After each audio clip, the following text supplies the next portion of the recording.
اس کے 1000 باپ ہوتے ہیں اور جو ناکامی ہے وہ یتیم اور لاوارث ہوتی ہے. تو جس نے بھی یہ بات کی تھی میرے خیال ہے پاکستان کا تناظر سوچتے ہوئے یہ بات کی تھی کہ کیونکہ اب ارشد ندیم صاحب نے جو گولڈ میڈل ہے وہ لے لیا ہے تو ان کی کامیابی میں جتنے بھی لوگ ہیں وہ کنٹریبیوٹ کرنے کے لیے آ جائیں گے. میں اس کے اوپر آپ سے جو ہے نا 2-3 چیزوں کے اوپر ذرا بات کر لیتے ہیں. سب سے پہلی تو جو چیز ہے وہ یہ ہے کہ hats of two Arshad Nadeem, بہت مارولس پرفارمنس ان کی طرف سے, کمال انہوں نے کام کیا ہے. جو ریسورسز ان کو ملے اس کے باوجود انہوں نے تمام آڈز کے اگینسٹ یہ گولڈ میڈل جو ہے وہ جیتا ہے انفرادی حیثیت کے اندر. یہ پاکستان کے لیے بہت فخر کی بات ہے. وی او اٹ ٹو ہم اینڈ ہمارے دل سے ان کے لیے دعائیں.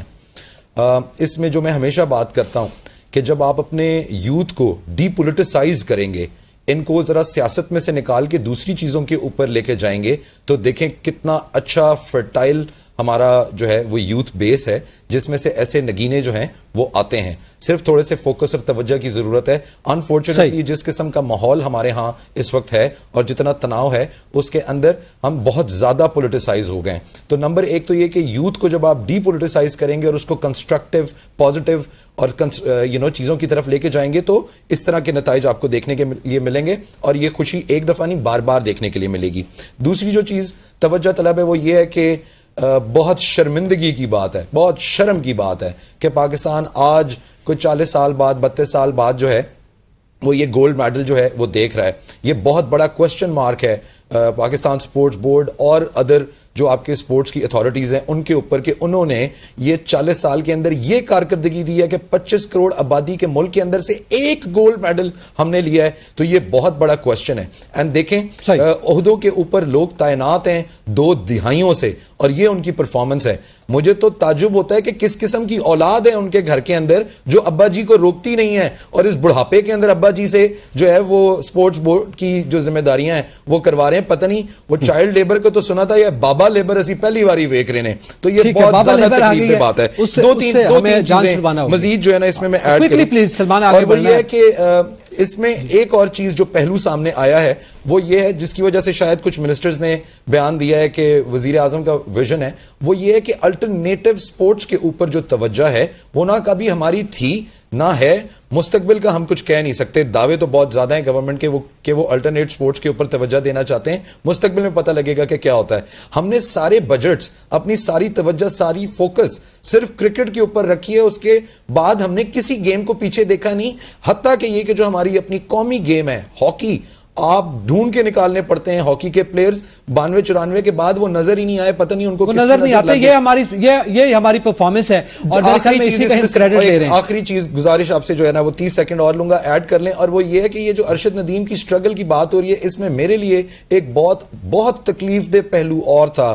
جب ریسرچ کی تو پتہ یہ لگا کہ وہ یہ جو جیولن تھرو کرتے ہیں وہ کسی نے فیس بک پہ ڈیجیٹل میڈیا پہ ڈالا کہ وہ ان کا ٹوٹ گیا ہے. نہیں وہ تو اس کے جو اوپوننٹ ہیں نیرج چوپڑا نے ٹویٹ کیا تھا. دیکھیں بھارتی جو ان کا حریف ہے دوست بھی ہے وہ تو خیر گزارش پہلے اگر بات پوری سن لیتے راجہ صاحب. نہیں وہی کہہ رہا ہوں نا کہ آپ فیس بک کے حوالے سے کر رہے ہیں. فیس بک کے حوالے سے ایک فراڈ رپورٹ ہوا جی. فیصل آباد کے کچھ لڑکوں نے جعلی فیس بک کی پوسٹ بنا کے اس پہ لکھا کہ وہ یہ ندیم ارشد ہیں اور ان کا جو جیولن ہے وہ ٹوٹ گیا اور اس کے لیے وہ چندہ اکٹھا کر رہے ہیں اور انہوں نے اچھا خاصا چندہ اکٹھا کیا. جب یہ بات ندیم صاحب کے علم میں آئی تو پھر انہیں اس کی تردید کی.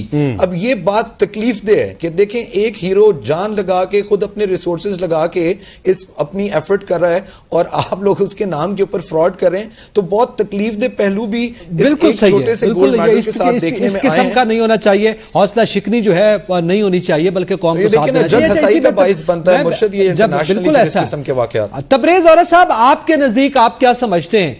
ظاہر ہے ہمارے اس انوائرمنٹ پہ پاکستان میں بہت سے ایسے نایاب نگینے ہیں مگر کوئی ایک ہوتا ہے جو آرگینیکلی آگے نکل آتا ہے مگر انوائرمنٹ نہیں ہے. اس حوالے سے آپ کیا کہیں گے؟ جی بالکل پاکستان کی مٹی بڑی زرخیز ہے اور ارشد ندیم نے ثابت کیا ہے کہ یہ وہ ہیرا ہے جو پاکستان کی اس خوشبو جیسی مٹی سے نکلا ہے. اور آج اس موقع پر میں سب سے پہلے تو ان کے خاندان کو مبارکباد پیش کرنا چاہتا ہوں اور خاص کر کے ارشد ندیم کو مبارکباد پیش کرنا چاہتا ہوں کہ انہوں نے بڑی جوان مردی سے ہمت سے حوصلے سے اپنا جو گول ہے اس کو اچیو کیا ہے. تو میں یہاں پر یہ ضرور کہوں گا کہ جیسے ہم کہہ رہے ہیں نا کہ پاکستان کی مٹی بڑی زرخیز ہے اور اس میں بڑے ہی انمول قسم کے نگینے موجود ہیں، لیکن ہمیں تلاش کرنے کی ضرورت ہے۔ میں آپ کو مثال دوں گا، عطا تارڑ صاحب کی بات ہو رہی تھی، وزیر اعظم صاحب کی بات ہو رہی تھی، تو یہاں میں آپ کو بتاؤں کہ پچھلے دنوں میں یہاں برطانیہ میں نا لانگ رینج شوٹنگ کا ایک مقابلہ ہوا تھا، تو اس میں محسن نواز ہیں، Pakistani long range rifle shooter ہیں، انہوں نے یہاں چاندی کا تمغہ حاصل کیا تھا، اور اس کے ساتھ ساتھ انہوں نے اور بھی بڑے میڈل حاصل کیے ہوئے تھے، جس کا پاکستان سپورٹس بورڈ نے ان کو سفارش کی تھی وزارت اطلاعات و نشریات کو، غالباً اس کے عطا تارڑ صاحب چیئرمین ہیں، اور وہ آگے جو ہے وہ سفارش کرتے ہیں تمغہ حسن کارکردگی کا، تو وہ ان کی فائل کا بھی نہیں معلوم کہ کہاں پر گم ہے۔ تو حکومت کو چاہیے کہ اب آپ اپریشیٹ کر رہے ہیں ارشد ندیم کو، بڑی بات ہے، لیکن آپ کو چاہیے کہ ایسے اور بھی بڑے لوگ موجود ہیں جن کو آپ کی چھوٹی سی جو ہے وہ سپورٹ کی ضرورت ہے، اور یہ وہ موقع ہے آج ہی، اگر آپ انیشیٹو لے لیں، اگر آپ یہ فیصلہ کر لیں کہ ہم نے کرکٹ کو ایک طرف جو ہم نے سپورٹ کیا تو اس سے کیا ملا ہمیں، لیکن اس کا تھوڑا تھوڑا اگر آپ دوسری گیمز کو بھی دیں گے تو ارشد ندیم جیسے جو ہیرے ہیں وہ آپ کو ہر گلی میں ملیں گے، بہت اچھی بات کی آپ نے۔ ویژن کے حوالے سے آپ نے بات کی ہے، اگر آپ کہیں تو میں ایک منٹ لوں گا۔ شہباز شریف کا جو ویژن کے حوالے سے انہوں نے کہا گیا یہ شہباز شریف کا ویژن ہی تھا جس کی بدولت ارشد ندیم صاحب جو ہے نا وہ میڈل جیتا ہے۔ اس سے پہلے سلمان انیس صاحب نے اس پر بات کر دی ہے۔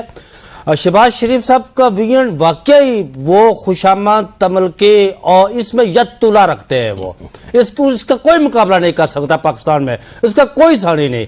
انہوں نے ایک اور بات کی فراڈ کے حوالے سے، تو سلمان انیس صاحب پاکستان میں فراڈ جو ہے ظاہر ہے یہ نہیں ہونا چاہیے، یہ ہماری قوم میں یہ بہت بری بات ہے، لیکن ہمارے حکمران شہباز شریف صاحب کو ویژن، یہ ان کا ویژن نہیں تھا کہ ان کے کسی کی چپراسی کے اکاؤنٹ سے اربوں روپے نکلتے ہیں، یا کسی کلر کے اکاؤنٹ سے کروڑوں روپے نکلتے ہیں، کسی اور مالی کے اکاؤنٹ سے جو ہے وہ لاکھوں روپے نکلتے ہیں، تو یہ بھی ایک فراڈ ہی ہے نا۔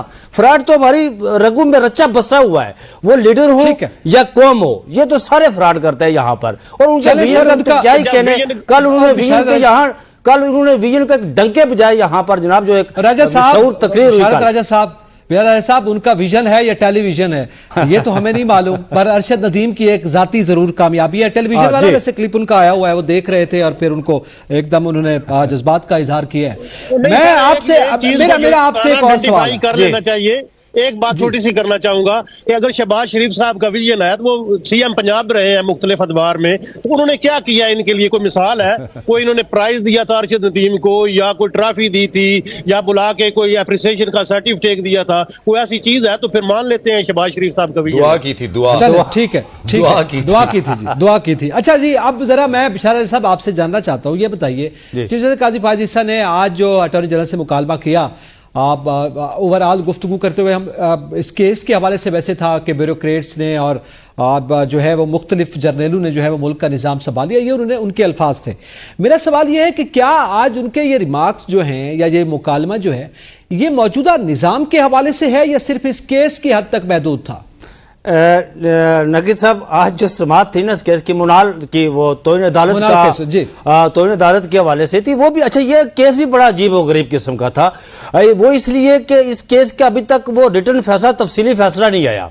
تو یہ وہی چیف جسٹس صاحب ہے جو پچھلے دنوں انہوں نے ایک نوٹ لکھ مارا تھا کہ جی تفصیلی فیصلہ جو ہے 15 دنوں کے اندر آنا چاہیے، کسی کا حق مارا جاتا ہے۔ انہوں نے خود کیس کی سماعت کی تھی، تفصیلی فیصلہ نہیں آیا۔ اچھا، پھر اوپر سے یہ ہوا کہ وہ درخواست جس بندے نے دائر کی وہ متاثرہ فریق ہی نہیں ہے، مطلب اس کا اس کیس سے سرے سے کوئی تعلق ہی نہیں ہے۔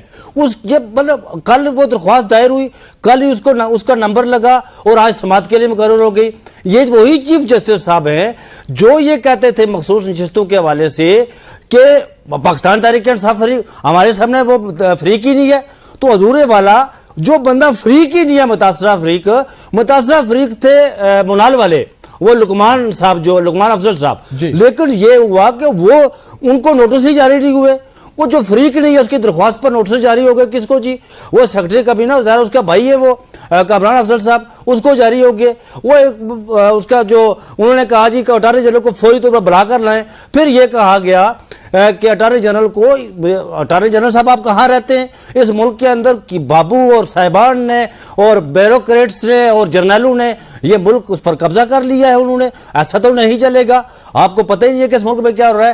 تو یہاں پر سوال یہ اٹھتا ہے کہ آپ کو یاد ہوگا نقی صاحب کہ اسلام آباد ہائی کورٹ کے 6 ججز نے خط لکھا تھا جس میں انہوں نے کہا تھا کہ ہم میں وہ مداخلت کی باتیں کر رہے تھے، جس میں انہوں نے خط میں ریٹن لکھا ہوا تھا کہ یہ ہمارے مداخلت کر رہے ہیں اور ہم پر دباؤ. نہ صرف اسلام آباد ہائی کورٹ کے بلکہ جب اس کی سماعت ہوئی 100 موٹو پر تو چیف جسٹس صاحب نے چاروں جو آپ کے صوبائی ہائی کورٹس ہیں ان سے جواب طلب کیا تو وہ سینکڑوں کے حساب سے وہاں سے جواب ہے پیجز پر مشتمل کہ مداخلت ہو رئی ہے. ایک طرف یہ کہتے ہیں کہ میرے دور میں مداخلت ہی نہیں ہوتی، تو آج یہ کہتے ہیں کہ پورے ملک میں کوئی تضادات کا ایک ایسا کوئی مجموعہ.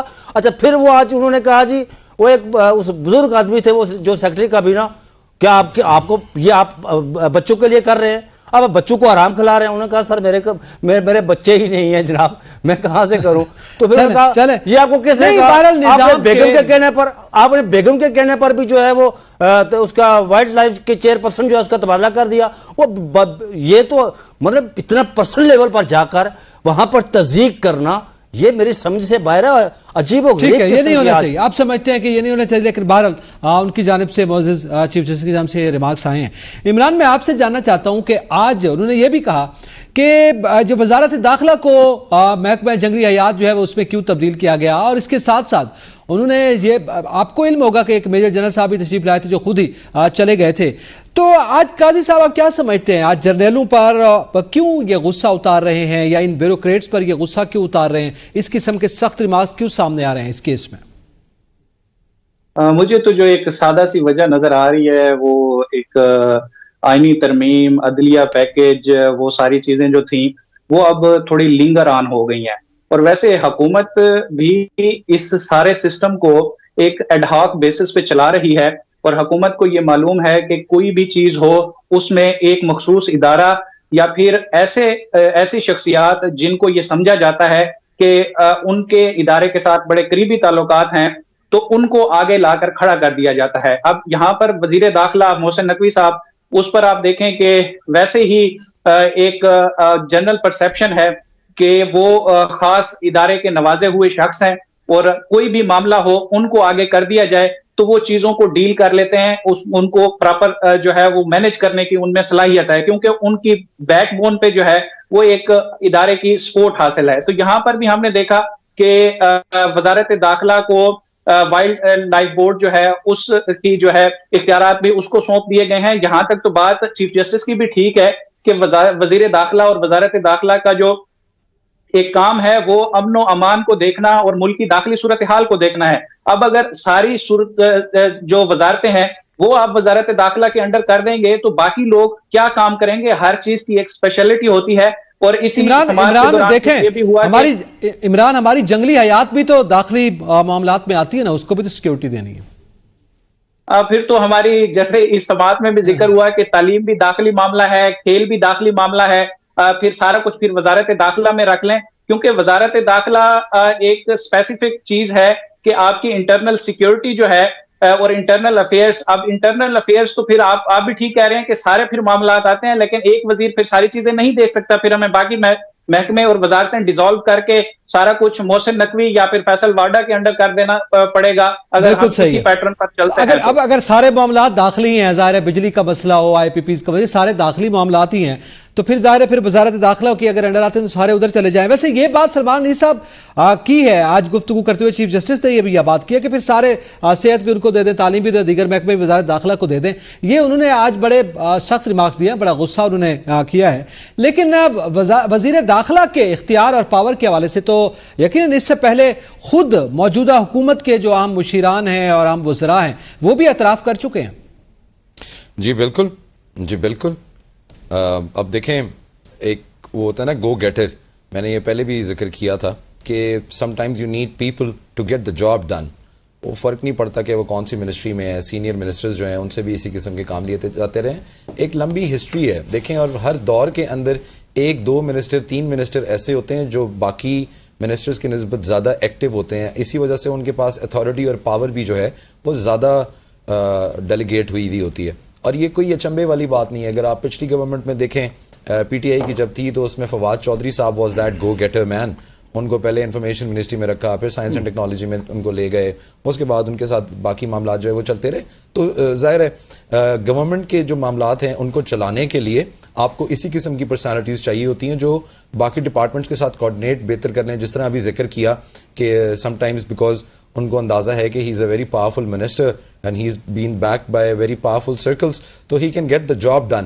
تو یہ ہوا تو یقیناً اسی وجہ سے ہے, ان کو آگے اسی وجہ سے کیا گیا ہے کہ یہ سارا معاملہ دیکھیں. اس میں ایک اور بھی ٹیکنیکل چیز ہے, اس کو بھی ذرا جو ہے نا دیکھ لیجیے گا. وہ یہ ہے کہ جو اسلام آباد وائلڈ لائف مینجمنٹ بورڈ والا جو معاملہ ہے اور جو یہ ٹسل ہے یہ بہت عرصے سے چل رہی تھی. یہ کوئی نیا شاخسانہ نہیں ہے. اس کی راجہ صاحب بہتر اس کے اوپر ہمیں گائیڈ کر سکیں گے, ایجوکیٹ کر سکیں گے. اس کے اوپر بہت پرانی یہ لٹیگیشن چل رہی تھی اور یہ tug of war between C D A, between Islamabad wild life management board بہت عرصے سے تھی.